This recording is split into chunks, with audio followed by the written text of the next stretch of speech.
Some of the Olympics' biggest stars.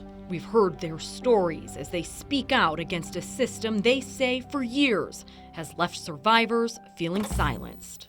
It started off slowly with some touching and with some game playing that was very sexualized. At the age of 14, acrobatic gymnast Shanae Booth Stiletto moved to live with her Team USA gymnastics coach, David Reichbaum, and his family. I knew them very well from when I was very, very little.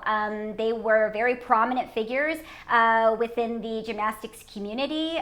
They produced some of the best athletes in America in acrobatic gymnastics. 6 months into Stiletto's journey, she says Reichbaum began sexually assaulting her on a daily basis while his wife slept 2 doors away. He would say so many different things to me. You know, if anybody finds out, this could, it's going to ruin everything. You're going to lose everything. Stiletto stayed silent, a child afraid to upset her mentor, until she became an adult. That's when police contacted Stiletto about claims they received of sexual abuse committed by Reichbaum against other athletes and herself. Stiletto told them everything. In 2012, Reichbaum was sentenced to 2 years in prison and stripped of his credentials with USA Gymnastics. Emails show Stiletto complained to Safe Sport, alleging that another coach gave Reichbaum access to competitive spaces, gyms, and USAG-sanctioned events.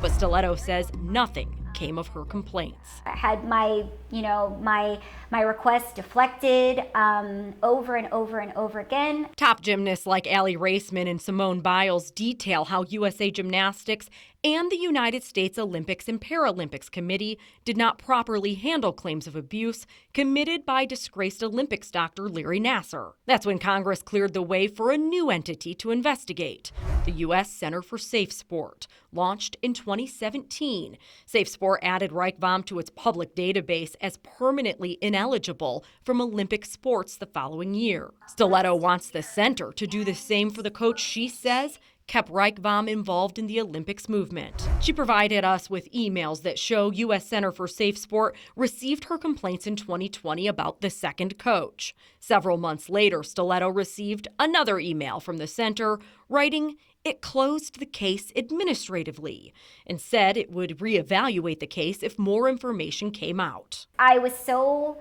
enraged and ill. I couldn't understand how, after such a big case that was so important, that we felt like finally landed in the proper hands of Safe Sport, especially in a post-Nassar world, and everything that we know at this point, also too with the support of Congress, that there was nothing that was going to be done. The I-Team reviewed a 2020 government accountability audit into Safe Sport, which shows the center closed 82% of its cases through administrative or jurisdictional closure from 2019 to 2020. Jurisdictional closure means the claim needs to be sexual misconduct of a covered participant. Administrative closures happen when the center doesn't have enough information or when witnesses are unwilling or unable to be part of the investigation.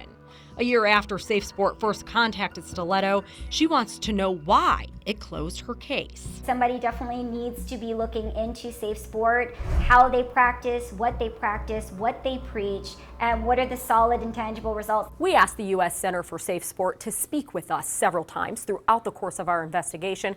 Last week, they did agree to sit down with us, but backed out on the day of the interview. However, a spokesperson tells us through email that the center's made some improvements since it first launched in 2017, one of those being that they now employ more than 100 people as opposed to just having 4 employees when it started. Additionally, the center says it has disciplined more than 1,600 people within Olympic sports, adding that more than 3 million people have gone through Safe Sport training.